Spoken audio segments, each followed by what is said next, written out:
बोलो श्री प्राणनाथ प्यारे की जय। बोलो श्री सतगुरु महाराज की जय। हमारे धाम धनी की जय। श्री श्रृंगार जी प्रकरण 20 और 22 और छुपाई है 155। ये सुंदर साथ जी आप सबको प्रणाम, कोटि कोटि प्रणाम। प्रणाम सुंदर साथ जी। छुपाई है करिहासी हके हम परता विद सो चले न किन। अब सो क्यों ना बनी आवही जोरों पछताऊं रात दिन। जोरों पछताऊं रात दिन। प्रणाम सुंदर साथ जी। अर्थ श्री महामती जी बंगला दरबार में मोमिनों को बता रहे हैं कि श्री राजी महाराज जी ने हमारे ऊपर हंसी की है और जैसा कि हमने दावा भरा था उसके अनुसार हम में से कोई भी नहीं चल सका। अब रात दिन रोती हूँ, पछताती हूँ, परंतु बिगड़ी बात किसी तरह से नहीं बनती। श्री राजी महाराज अपने जो खेल हमको दिखाया वह देखा और आगे भी जो देखाओगे सो देखूंगी। श्री राजी महाराज हंसो, खेलो, जैसा चाहो वैसा करो, परंतु ये सब परम धाम मूल मिलावे के अंदर ही करो। जो करना आप कहते करो, खेलो, हंसो, चाहे कुछ भी करो। कह रहे कि पर ये सब क्या हाँ करो, मूल मिलावे के अंदर ही करो। मोमिनों के दिल को अर्श कर श्री राजी महाराज इनके दिलों में आकर बैठ गए हैं। मोमिनों के दिल में अर्श करके श्री राजी महाराज जी आके बैठ गए हैं। इसलिए अब मोमिनों को अहम भाव खत्म हो गया।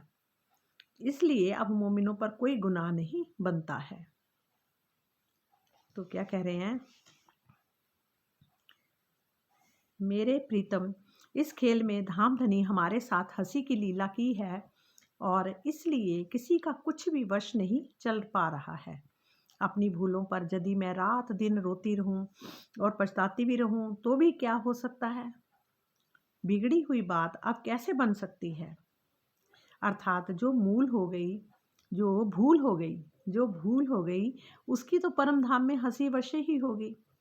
हे मेरे प्रीतम, इस खेल में मैंने वही देखा जो आपने दिखाया और जो आपने दिखाया भविष्य में भी आप जो कुछ दिखाएंगे वो मैं वही देखूंगी। मूल मिलावे में बैठे बैठे आपकी जो भी इच्छा हो वही कीजिए। चाहे आप हमारी भूलों पर हंसी कीजिए, चाहे हमसे प्रेम का खेल कीजिए। भावार्थ क्या है, यदि धाम धनी और आत्माओं के बीच में दूरी का कोई बंधन नहीं है तो यदि वे बेहद से भी परे परम धाम के मूल मिलावे में बैठे बैठे हंसी करते हैं तो इस संसार में हमारे धाम हृदय में विराजमान होकर अपने प्रेम का आनंद भी देते हैं। तो हमें अगर वहाँ बैठे हंसी करते हैं तो यहाँ क्या है कि जहाँ हमारे धाम हृदय में विराजमान होकर हमें अपने प्रेम का आनंद भी देते हैं। वे इस जगत में हमारी प्राण नली शाहरंग से भी अधिक निकट हैं। और श्री राजी ब्रह्म सृष्टियों के हृदय को अपना धाम बनाकर उसमें विराजमान हो गए हैं। क्या कह रहे हैं कि श्री राजी महाराज ब्रह्म सृष्टियों के हृदय को अपना धाम बनाकर उसमें विराजमान हो गए हैं, जिससे अब उनके अंदर किसी भी प्रकार की मैं नहीं रह गई है। इस प्रकार इस खेल में ब्रह्म सृष्टियों के ऊपर किसी भी प्रकार का गुनाह या अपराध नहीं लगेगा। पुनः यदि विचार करके देखते हैं तो वह स्पष्ट होता है कि ब्रह्म सृष्टियों को भी गुनाह लगता है। इसका वर्णन कलश ग्रंथ में किया गया है। ब्रह्म मुनि इस प्रसंग को कलश ग्रंथ में देख लेंगे। कहते ब्रह्म सृष्टियों को इस खेल में गुनाह इसलिए नहीं लगेगा कि वे इस संसार में अपने तन से नहीं आई हैं। वो अपने तन से तो आई नहीं है, तन तो वही है। फिर भी उसमें परम धाम का जितना भाग है उतना गुनाह अवश्य लगेगा कि फिर भी उसमें परम धाम का जितना भाग है।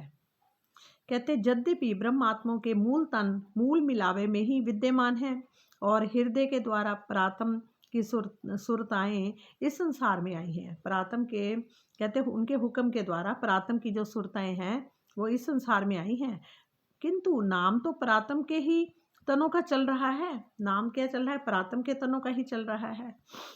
इस प्रकार इस खेल में होने वाले गुनाह परात्म के तनों तक पहुंच जाएगा, क्योंकि उनका ही नाम इस खेल में आत्मा के स्वप्न के तनों के साथ जुड़ा हुआ है। क्योंकि उनका ही नाम इस खेल में आत्मा के स्वप्न, जो आत्मा के स्वप्न के तनों के साथ जुड़ा हुआ है। श्री महामती जी कहते हैं, श्री राज जी के हुक्म आवेश शक्ति ने ब्रह्म मंगनाओं के ऊपर हंसी की लीला की है, अन्यथा तारतम ज्ञान के प्रकाश में प्रीतम के प्रति पूर्ण रूप से संशय रहित हो जाने पर आत्मा इस संसार में रह ही नहीं सकती है। आत्मा इस संसार में रह ही नहीं सकती है।